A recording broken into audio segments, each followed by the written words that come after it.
Classes remain suspended at the University of Fort Hare's Alice Campus as students continue protesting over deteriorating conditions in campus residencies. Students are demanding an action plan from university authorities to address infrastructure problems affecting their accommodation.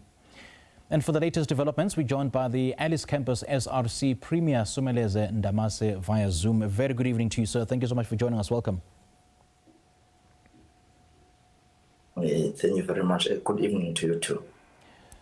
Now, Someleze, I see that your statement lists broken windows, leaking ceilings, faulty locks, non-functioning stoves and sewage issues. I mean, students have told reporters that they are paying upward of 58,000 Rand a year for rooms without windows, lights and even heaters. Can you perhaps tell us specifically how many residencies and how many students are affected by these conditions right now? Do you have the numbers? I do not have an exact number, Mr., of how many students or residents are affected by this. But in Alice Campus, we have 52 residences that are situated inside the campus premises.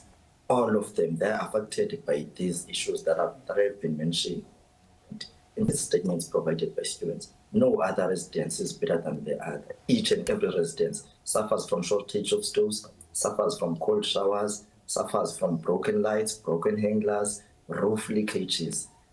Every residence, literally every residence.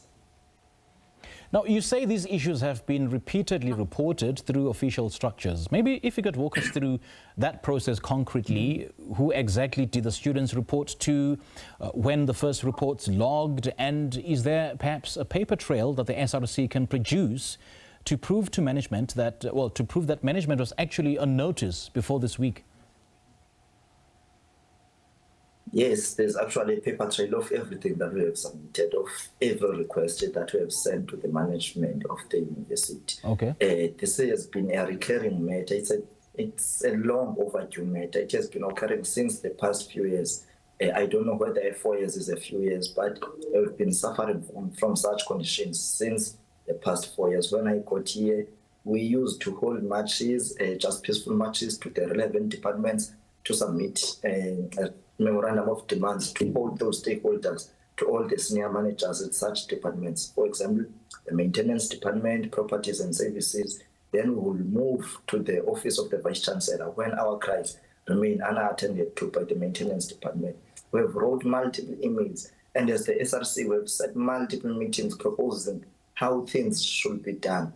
For each and every month, we have set meetings that discuss everything that has to do with maintenance. We produce maintenance plans, but it's very, very hard to put those plans into action, into implementation. Hence, the students have now decided that they will take everything upon themselves so that they can see what will be the final answer, what will be the final say when they stand up for themselves without sending the SRC into boardrooms to discuss such matters.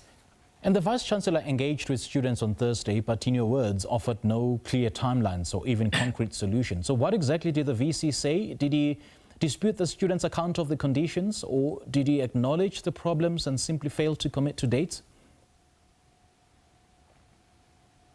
The MEC as a whole came down to students, but that followed an unrest that has occurred on campus on the 10th of August. Firstly, we marched to the main gate together with the students so that we can submit the memorandum of demands to the MEC.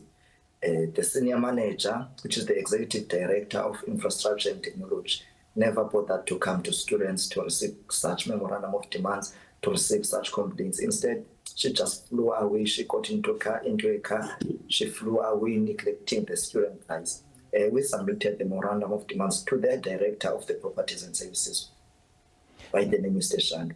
Then after that, the MEC came down to account to students. They did acknowledge the problems, but the timelines in which they've been putting into place in saying they will be fixing all these issues have been identified to be very far. They've been identified to be very compromising. As you can see that it's winter season, students still remain sleeping in residences without windows. Students are still showering with cold showers. Students again are being at risk of being attacked at any time because they do not have securities. They do not have enough securities in residences. So all in all, we never received any proper answer or any proper response from the management. but they are still promising that there will be service delivery, and we're still expecting some deliveries around this weekend. Interestingly, this is not the first time that Fort Hare's Alice Campus has shut down over unresolved infrastructure and welfare issues. I mean, there was a protest in February over allowances and accommodation, and arson attacks in October last year.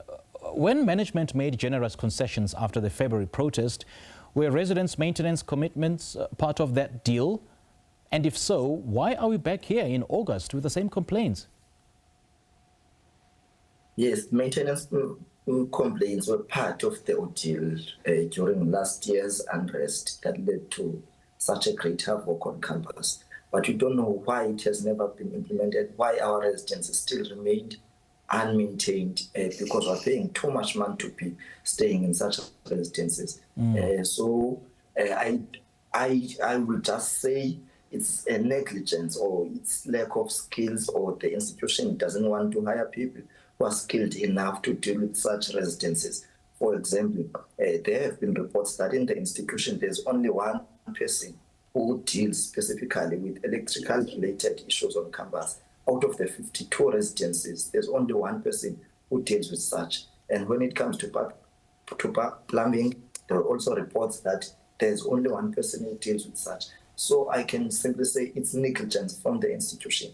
Hence, we've been again subjected to experience what we're experiencing right now, despite it being addressed last year on October and having the allowances being addressed during the beginning of the year on February.